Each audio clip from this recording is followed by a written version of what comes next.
భక్తివన్న ప్రేక్షకులకి శుభోదయం 9/1/2024 స్వస్తి శ్రీ చాంద్రమానం స్వాభకృతనామ సంవత్సరం దక్షిణాయనం హేమంత ఋతువు మార్గశిర మాసం కృష్ణపక్ష త్రయోదశి మంగళవారం త్రయోదశి రాత్రి 8:38 వరకు జ్యేష్ఠ నక్షత్రం రాత్రి 7:59 వరకు వర్జ్యం తెల్లవారుజామున 3:49 నుండి 5:24 వరకు తెల్లవారుజామున దుర్ముహూర్తం ఉదయం 8:48 నుండి 9:33 వరకు రాత్రి దుర్ముహూర్తం 10:48 నుండి 11:41 వరకు సూర్యోదయం 6:37 సూర్యాస్తమయం 5:37 అమృత గంట ఉదయం 11:07 నుండి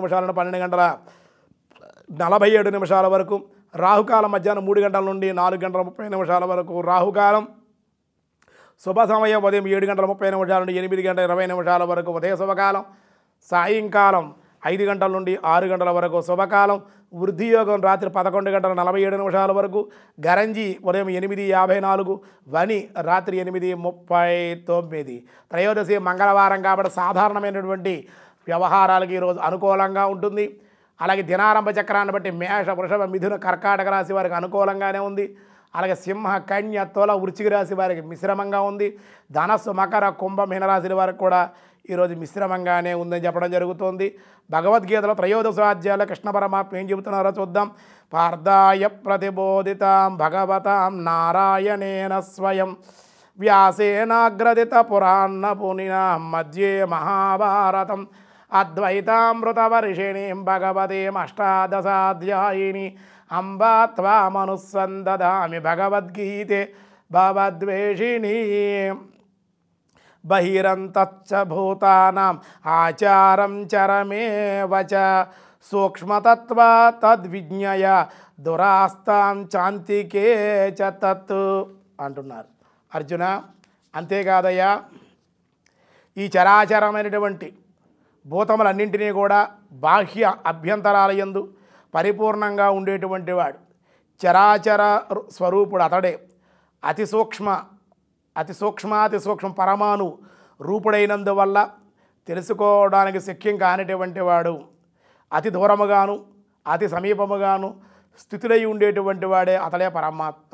అవిభక్తాచ భూతేషు విభక్తమేవ చ స్థితం భూతభర్తా చ తజ్ఞాయం గ్రసిష్ణు ప్రభవిష్ణు చ. అతడు పరమాత్మ ఆకాశం వల్లే విభజించుటకు వీలు లేని ఏకైక పరిపూర్ణుడై ఉన్నాడు.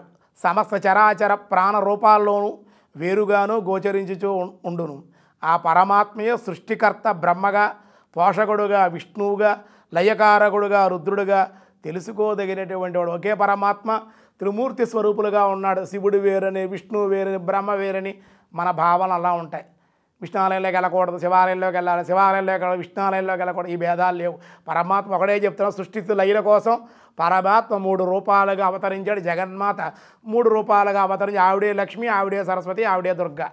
ఆయనే విష్ణు, ఆయనే బ్రహ్మ, ఆయనే శివుడు. ఒకే వ్యక్తి భిన్న రూపాలు 3 పనులు చేస్తూ ఉన్నాడు. మనం ఇంట్లో భర్త, ఆఫీసులో బాసు, ఏమండి, మళ్ళీ సాయంత్రం ఇంకో చోటకి వెళ్ళి క్లబ్లో వీడియో ఒక మెంబర్షిప్, అలా ఏదో ఒకటి ఉంటుందిగా. అలాగే 3 పనులు ఎలా చేస్తాము? ఒక తండ్రిగా, లేకపోతే మామగారుగా, తర్వాత తాతల, ఇలా రకరకాల భిన్నంగా మన పనులు ఎలా. భగవంతుడు కూడా ఒకే రూపంలో ఉండి 3 పనులు చేస్తే 3 వ్యక్తులేమో అని మనం అనుకుంటున్నాం, కానీ ఒకే వ్యక్తి అని చెప్పడం జరుగుతుంది అన్నమాట. ఇంకా ఏం జరిగిందనే విషయాలు రేపు చూద్దాం. ఈరోజు స్వస్తి.